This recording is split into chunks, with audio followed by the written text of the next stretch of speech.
That language, they live like vermin. Do you believe that that is, as your Republican colleague Chris Christie has said, neo-Nazi rhetoric?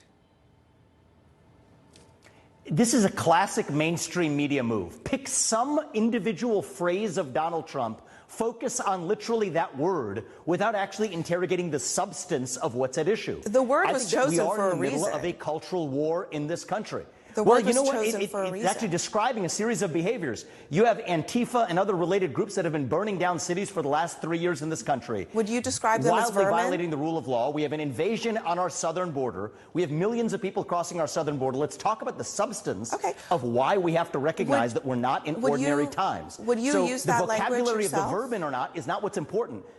Well, I haven't used that language. So you can look at my track record on the campaign trail. I talk about the issues. We all talk about them differently. But what I'm not going to do is play some game of focusing on some word that somebody else said without ignoring entirely the substance of what we're actually talking about. A border crisis of historic proportion. Economic stagnation we haven't seen in 50 years. A national identity crisis and a loss of national pride in the next generation that's potentially existential for this country. Let's talk about our dependence on China. Today we're actually talking about Xi Jinping, picking on Donald Trump's word vermin to talk about that status quo. You know what's vermin? What's running around San Francisco on a given day before Gavin Newsom cleaned it up on a dime to roll out the red carpet for Xi Jinping.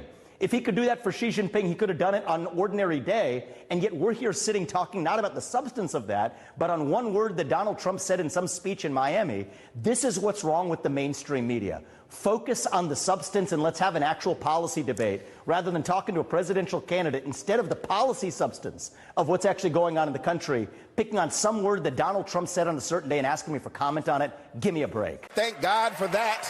Let me get to some issues. This week, Trump opened up a rally in Texas with the rendition of the national anthem sung by some of the January 6th rioters who broke into the Capitol. He went on to call them hostages. Do you agree with Trump that January 6th prisoners are hostages?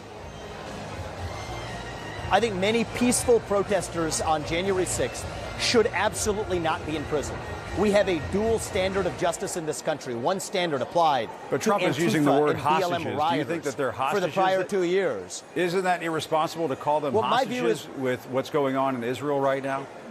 I mean, Jim, let me just be really clear about what's irresponsible as it relates to coverage of Donald Trump. And I think that your network and others like you owe some accountability here. From the Trump-Russia collusion hoax that never was, to the Hunter Biden laptop story that was actually real before the election were told that it was false. So I think that the real accountability here belongs to the media.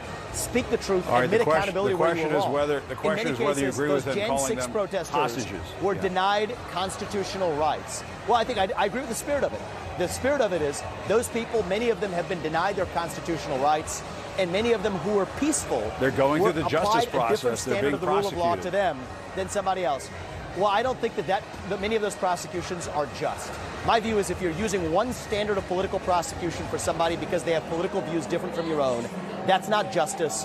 That is injustice. And that's why I've said that anybody who is a peaceful protester on January 6th, for those peaceful protesters, they will earn a pardon from me on day one. Can I get an amen up in here? Mr. Ramaswamy, let me turn to you. Please make your case. Why should you be the nominee and not the former president? I think there's something deeper going on in the Republican Party here, and I am upset about what happened last night. We've become a party of losers at the end of the day. It was a cancer in the Republican establishment.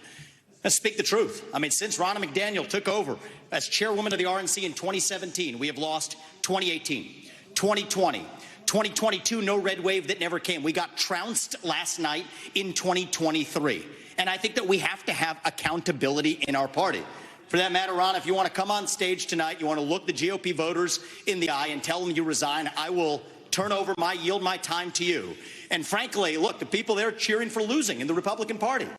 Think about who's moderating this debate. This should be Tucker Carlson, Joe Rogan, and Elon Musk. We'd have 10 times the viewership, asking questions that GOP primary voters actually care about and bringing more people into our party. Do you think the Democrats, and we've got Christian Welker here, do you think the Democrats would actually hire Greg Gutfeld to host a Democratic debate? They wouldn't do it. And so the fact of the matter is, I mean, Kristen, I'm going to use this time because this is actually about you in the media and the corrupt media establishment. Ask you, the Trump-Russia collusion hoax that you pushed on this network for years, was that real or was that Hillary Clinton made up disinformation? Answer the question. Go. Mr. Ramos. This is how we get our country back.